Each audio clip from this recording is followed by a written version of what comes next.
Hello everyone, how are you all? Welcome back. Last time हम लोग discussion कर रहे थे इलेक्ट्रोमैग्नेटिक वेव थ्योरी की लिमिटेशंस का कि इलेक्ट्रोमैग्नेटिक वेव थ्योरी क्या क्या एक्सप्लेन नहीं कर पाई थी और ब्लैक बॉडी रेडिएशंस को हमने डिटेल में स्टडी किया था।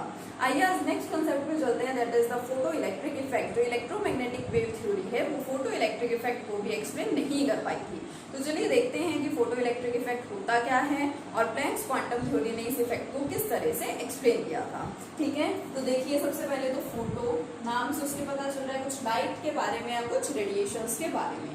देखिए फोटो इलेक्ट्रिक इफेक्ट बेसिकली होता क्या है। सपोज आपके पास एक मेटल सरफेस है, जो मैं बोल रही हूँ जिस पॉइंट को बोल रही हूँ उसको अच्छे से नोट डाउन कीजिएगा। मैं क्या एक्सप्लेन कर रही हूँ यहाँ पे, एक मेरे पास मेटल की सरफेस है, I have a metal surface, और वो मेटल सरफेस भी ऐसे ही किसी भी मेटल का सरफेस नहीं है। मैं बात कर रही हूँ alkali metal surface. Suppose I have an alkali metal surface, मेरे पास एक एल्कली मेटल सरफेस प्रेजेंट है। इसके ऊपर मैंने क्या किया, मैंने रेडिएशंस को फॉल करवाया। ये क्या है, ये रेडिएशंस है, रेज है।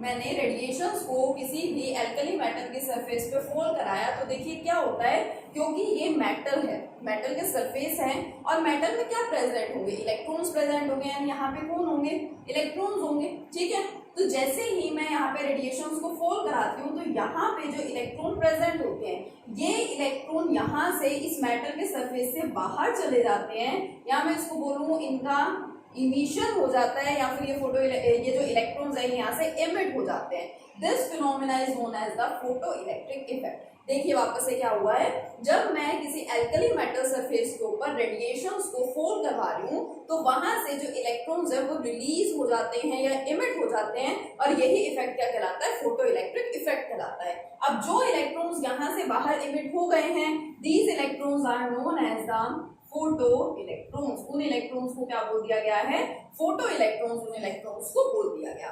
देखिए बेसिकली यहाँ पे होता क्या है, मैंने कहा एक एल्कली मेटल सरफेस आपको लेना है। पहली बात कि हम यहाँ पे एल्कली मेटल सरफेस की ही बात क्यों कर रहे हैं, क्या हम यहाँ पे कोई दूसरे मेटल का सरफेस नहीं ले सकते?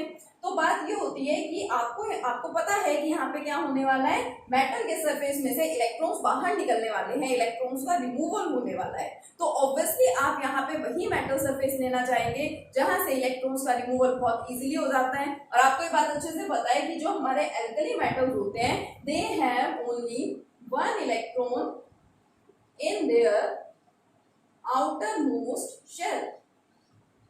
ठीक है, जो आपके एल्कली मेटल्स होते हैं उनकी आउटर मोस्ट शेल के अंदर सिर्फ एक इलेक्ट्रॉन ही प्रेजेंट होता है, और उसे एक इलेक्ट्रॉन को रिमूव करवाना इजी होता है। ठीक है, क्योंकि वो क्या करेगा, एल्कली मेटल भी यही चाहेंगे ना कि उनके आउटर मोस्ट शेल में एक इलेक्ट्रॉन प्रेजेंट है, तो वो फटाफट से इस इलेक्ट्रॉन का लॉस कर दे और क्या हो जाए, स्टेबल हो जाए। इसलिए यहाँ पे ली जाती है एल्कली मेटल सरफेस। और इसमें भी अगर देखा जाए तो जो सीजियम होता है, सीजियम इस इफेक्ट को सबसे ज्यादा शो करता है, या यूं बोल सकते हैं सबसे ज्यादा इजीली इस इफेक्ट को सीजियम शो करता है। क्या रीजन है, क्योंकि लास्ट मेंबर है। ठीक है, क्या होते हैं आपके एल्कली मेटल्स, देखिए lithium, sodium, potassium, rubidium, caesium and francium. तो जो आपका फ्रांसियम है, it is the radio active element. ठीक है, अगर आपको नहीं पता है इन एल्कली मेटल्स के बारे में तो हम लोग जो नेक्स्ट चैप्टर स्टडी करेंगे उसके अंदर ये सब गिवन है। ठीक है, जो हम पीरियोडिसिटी स्टडी करेंगे, पीरियोडिक प्रॉपर्टी स्टडी करेंगे, जो थर्ड चैप्टर हमारा है उसमें हमें इन सबको स्टडी करना है। तो एल्कली मेटल्स होते हैं आपके पास lithium, sodium, potassium, rubidium, caesium and francium. Francium क्या है, रेडियो एक्टिव एलिमेंट होता है। तो उसके अलावा जो हमारा लास्ट मेंबर बचा है वो कौन है, सीजियम भी है। अब ये चीज आप 10th क्लास में भी पढ़ चुके हैं कि ये एक ग्रुप की मैं बात कर रही हूँ। और moving down the group in atoms का जो साइज है वो साइज क्या होता जाता है, बढ़ता जाता है। और जैसे जैसे साइज बढ़ेगा तो न्यूक्लियस में और आउटर मोस्ट शेल के इलेक्ट्रॉन के अंदर जो फोर्स ऑफ अट्रैक्शन है वो क्या होता जाता है, कम होता जाता है। जैसे लिथियम है, लिथियम का साइज कम है, छोटा है। ठीक है, सोडियम का साइज थोड़ा बड़ा है, पोटेशियम, रुबिडियम, सीजियम और बड़ा होगा। तो सेंटर में तो कौन प्रेजेंट होता है, न्यूक्लियस होता है, और आउटर मोस्ट शेल में इलेक्ट्रॉन्स। अब इलेक्ट्रॉन्स जो है उनका रिमूवल जो आपको कराना है वो आउटर मोस्ट शेल में से ही रिमूवल होता है। तो जितना ये डिस्टेंस बढ़ता जाएगा न्यूक्लियस और आउटर मोस्ट शेल के बीच में, तो न्यूक्लियस और इलेक्ट्रॉन के बीच का फोर्स ऑफ अट्रैक्शन भी क्या होता जा रहा है, कम होता जा रहा है। और जब फोर्स ऑफ अट्रैक्शन कम है तो इलेक्ट्रॉन का रिमूवल इजीली हो जाता है। आप इस चीज को पढ़ चुके हैं 10th क्लास में।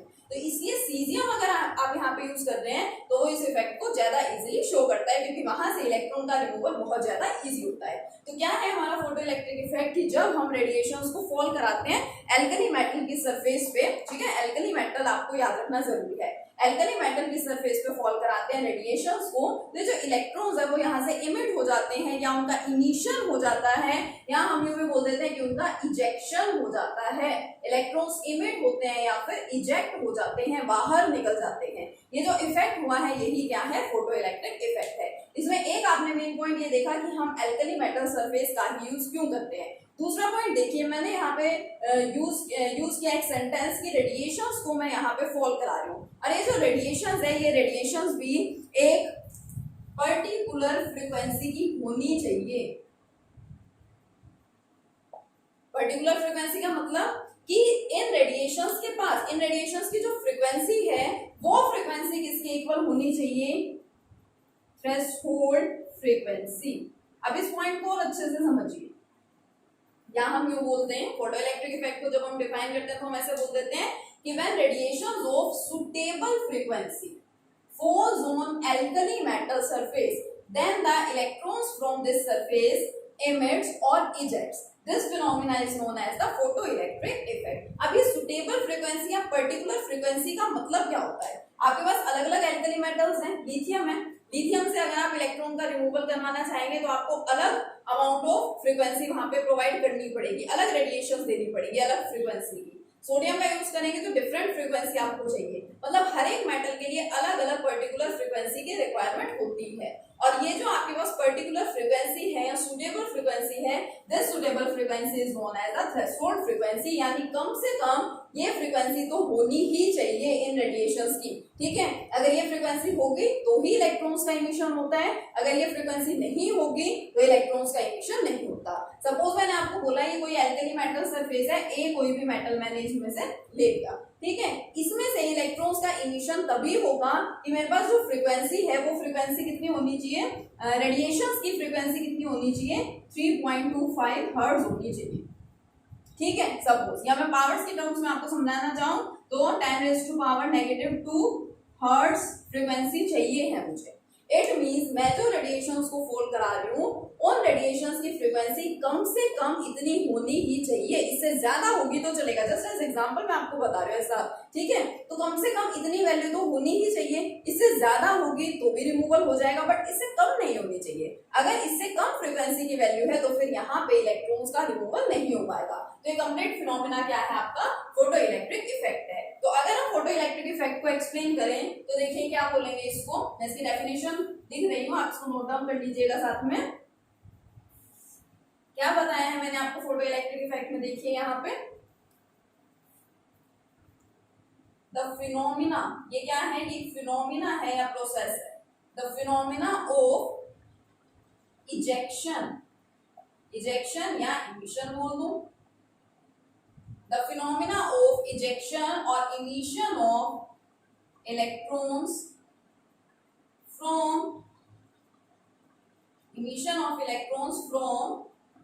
an alkali metal surface, from an alkali metal surface when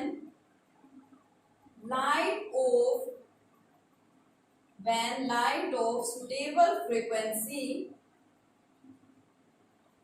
falls on it, ठीक है। It is the phenomena of ejection और emission of electrons on an alkali metal surface, ठीक है, या from an alkali metal surface बोल सकते हैं, when light of suitable frequency falls on it. इसके ऊपर जब सुटेबल फ्रीक्वेंसी की लाइट फॉल करेगी तो जो इलेक्ट्रॉन्स का इमिशन होगा, यही इफेक्ट क्या है आपका, फोटो इलेक्ट्रिक इफेक्ट है। And the electrons ejected are known as the photo electrons, और जिन इलेक्ट्रॉन्स का यहाँ पे इजेक्शन हुआ है या इमिशन हुआ है, इन इलेक्ट्रॉन्स को क्या बोला जाता है, फोटो इलेक्ट्रॉन्स, इन इलेक्ट्रॉन्स को बोला जाता है, ठीक है। तो ये सिंपल सी क्या है, डेफिनेशन है फोटो इलेक्ट्रिक इफेक्ट की और फोटो इलेक्ट्रॉन्स की। देखिए अब क्या एक्सपेरिमेंट किया गया फोटो इलेक्ट्रिक इफेक्ट को एक्सप्लेन करने के लिए, इस टाइप का एक एक्सपेरिमेंटल सेटअप है जिसमें एक इवैक्यूएटेड ग्लास ट्यूब ली गई, ये हमारे एल्कली मेटल सरफेस है, ठीक है, ये एल्कली मेटल सरफेस यहाँ पे वर्क करती है एज कैथोड, और यहाँ पे हमने एक डिटेक्टर लगा रखा है दैट वर्क्स एज एनोड, ठीक है। अब ये एल्कली मेटल सरफेस है, इस पे हम रेडिएशंस को फॉल कराएंगे, पर्टिकुलर रेडिएशंस को जब हम यहाँ पे फॉल कराते हैं तो फिर यहाँ से इलेक्ट्रॉन्स का इमिशन होगा, ये इलेक्ट्रॉन्स यहाँ से निकलने शुरू हुए। कैथोड और एनोड को हमने बैटरी के नेगेटिव और पॉजिटिव टर्मिनल से कनेक्ट कर रखा है और यहाँ पे हमने लगा रखा है एमीटर। एक्चुअल में होता क्या है कि जब इलेक्ट्रॉन्स यहाँ से रिमूव होंगे, जब इलेक्ट्रॉन्स यहाँ से निकलने या इजेक्ट होने शुरू हो जाते हैं तो वो यहाँ से होकर के इधर जाते हैं, यानी एक्सटर्नल सर्किट के अंदर इलेक्ट्रॉन्स आ जाते हैं और इसकी वजह से सर्किट के अंदर क्या होता है, करंट प्रोड्यूस होता है और वो किससे आइडेंटिफाई किया जाता है, इस एमीटर की हेल्प से। एमीटर की नीडल इस तरह की है, जैसे ही इलेक्ट्रॉन ने एंट्री की यहाँ पे सर्किट में तो एमीटर की नीडल में क्या हुआ, डिफ्लेक्शन हो जाता है, जिससे हमें क्या पता चला कि यहाँ पे करंट फ्लो हो रहा है, ठीक है। और ये जो करंट फ्लो हो रहा है, this current is known as the photo current, क्योंकि सारी चीजें रेडिएशन से ही रिलेटेड है, लाइट ही इसके अंदर इन्वॉल्व हो रही है, तो फोटो इलेक्ट्रॉन्स, जो इलेक्ट्रॉन्स यहाँ इमिट हुए हैं या फिर यहाँ पे जो करंट प्रोड्यूस हो रहा है, this current is also known as the photo current. तो ये एक्सपेरिमेंट यहाँ पे किया गया, ठीक है, फोटो इलेक्ट्रिक इफेक्ट को एक्सप्लेन करने के लिए, कंप्लीटली समझने के लिए ये फोटो इलेक्ट्रिक इफेक्ट होता क्या है। अब देखिए जो एक्सपेरिमेंट से ऑब्जर्वेशंस मिली वो क्या थी, एक्सपेरिमेंटल ऑब्जर्वेशंस। एक्सपेरिमेंटल ऑब्जर्वेशंस क्या क्या थी, इसको देखिए आप अच्छे से। जो एक्सपेरिमेंट परफॉर्म किया गया इसके क्या क्या ऑब्जर्वेशंस थी। फर्स्ट तो ये था कि the ejection of electrons is instantaneous. Electrons का जो इजेक्शन यहाँ पे हो रहा है, this ejection of electrons is instantaneous, यानी कि कंटिन्यूअस प्रोसेस है। ऐसा नहीं होता कि रेडिएशन यहाँ पे फॉल कर रही है और फिर कुछ टाइम के बाद जाकर के इलेक्ट्रॉन्स का इमिशन हो रहा है, ऐसा नहीं होता। जैसे ही यहाँ पे रेडिएशन फॉल आपने कराई उसी टाइम यहाँ से इलेक्ट्रॉन का हो जाता है, इमिट होना शुरू हो जाता है, ठीक है। तो ये जो फिनोमिना है इजेक्शन का, ये इंस्टेंटेनियस है, लगातार चलता रहेगा, या आप कंटिन्यूअस बोल सकते हैं। कंटिन्यूअस थोड़ा सा डिफरेंट वे में हो जाता है, इंस्टेंटेनियस इस चीज को करेक्टली शो करता है कि जैसे ही रेडिएशन फॉल हुई वैसे ही इलेक्ट्रॉन्स यहाँ से इमिट हो गए, ठीक है। Second, radiation of a suitable frequency are used.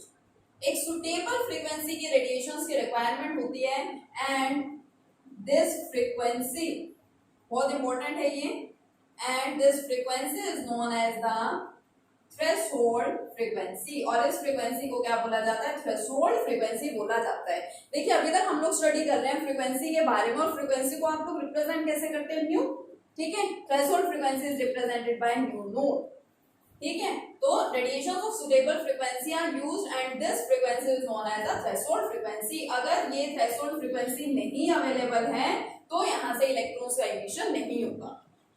Third point, the number of photoelectrons, the number of photoelectrons ejected depends on the intensity of the radiations. The number of photoelectrons ejected depends on the intensity of the radiations. अब देखिए photo electrons वहां से emit हो रहे हैं या eject हो रहे हैं, तो कितने इलेक्ट्रॉन्स वहां से इमिट होंगे, एक इलेक्ट्रॉन इमिट होगा, दो होंगे, तीन होंगे, कितने इमिट होंगे, डिपेंड करता है रेडिएशंस की इंटेंसिटी क्या है। जैसे जैसे आप रेडिएशंस की इंटेंसिटी को बढ़ाते जाएंगे वैसे वैसे नंबर ऑफ फोटो इलेक्ट्रॉन्स भी क्या होते जाते हैं, बढ़ते जाते हैं। Number of photo electrons ejected is directly proportional to the intensity of the radiations, की जो रेडिएशंस आप फॉल करा रहे हैं वो कितनी ज्यादा इंटेंस है। और इंटेंसिटी का मतलब होता क्या है, intensity is number of rays falling, number of rays falling per unit area per unit time। कितनी रेज फॉल कर रही हैं per unit area per unit time के अंदर, उसे उसकी क्या बोली जाती है, उसको बोला जाता है उसकी इंटेंसिटी। तो कितने इलेक्ट्रॉन्स इजेक्ट होंगे डिपेंड करेगा इंटेंसिटी पे। अब देखिए जो इलेक्ट्रॉन्स हैं ये यहाँ से इमिट हो रहे हैं, ठीक है, इलेक्ट्रॉन्स यहाँ से मूव कर रहे हैं, यानी इनकी कुछ वेलोसिटी भी होगी। वेलोसिटी है तो उसकी मैं काइनेटिक एनर्जी भी बोल सकती हूँ, जिसका कुछ उसकी काइनेटिक एनर्जी भी होगी। और ये जो वेलोसिटी है और काइनेटिक एनर्जी है इन इलेक्ट्रॉन्स की, कौन से इलेक्ट्रॉन्स है, ये photo electrons, the velocity and kinetic energy of these electrons depends on, ये भी तो किसी पे डिपेंड करती होंगी ना, depends on the frequency of the radiations. ये जो रेडिएशंस की फ्रीक्वेंसी है इस पर डिपेंड करती है। जितनी ज्यादा फ्रीक्वेंसी होगी उतने ही ज्यादा इलेक्ट्रॉन्स की वेलोसिटी होगी और उतनी ही ज्यादा उसकी क्या होगी, काइनेटिक एनर्जी होगी। तो ये 4 ऑब्जर्वेशन स्टार्टिंग में मिले थे। क्या क्या थे? Ejection of electron is instantaneous, second radiation of suitable frequencies used and this frequency is known as the threshold frequency.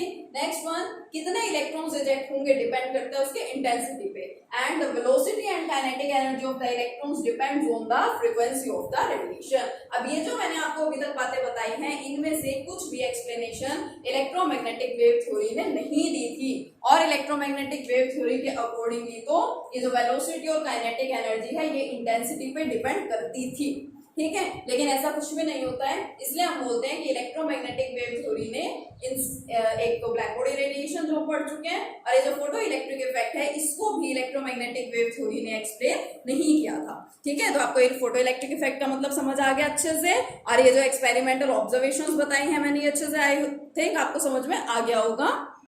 लेकिन ये जो फोटो इलेक्ट्रिक इफेक्ट है सिर्फ इतना ही नहीं है, इसके बारे में और भी एक्सप्लेनेशंस दी गई थी। इसको आइंस्टाइन ने और एक्सटेंड किया था और इससे रिलेटेड कुछ उन्होंने बातों को बताया था, काफी इंपॉर्टेंट बातों को। लेकिन उससे पहले एक चीज ध्यान रखिएगा, ये जो फोटो इलेक्ट्रिक इफेक्ट है इसको डिस्कवर आइंस्टाइन ने नहीं किया था। This phenomenon was discovered by Heinrich hertz, ठीक है। ये जो डिस्कवरी की थी वो हर्ट्ज ने की थी इन 1887 एंड वाज एक्सप्लेन्ड, और उसको एक्सप्लेन किसने किया था, and was explained by Einstein in 1905। इस चीज में कंफ्यूज मत होना, कॉम्पिटिटिव एग्जाम्स में आपसे पूछ लिया जाता है कि डिस्कवरी किसने की थी, तो उसके अंदर आइंस्टाइन लिख देते हैं। तो डिस्कवर इसको किया गया था हर्ट्ज के थ्रू, हर्ट्ज ने इसकी डिस्कवरी की थी और फर्दर इसको एक्सप्लेन किया था आइंस्टाइन ने। तो आप फिलहाल इसको इतना अच्छे से पढ़िए, नेक्स्ट लेक्चर में, नेक्स्ट वीडियो में मैं आपको बताती हूँ और क्या क्या मेन पॉइंट्स थे जो फोटो इलेक्ट्रिक इफेक्ट के बारे में एक्सप्लेन किए गए थे। Thank you.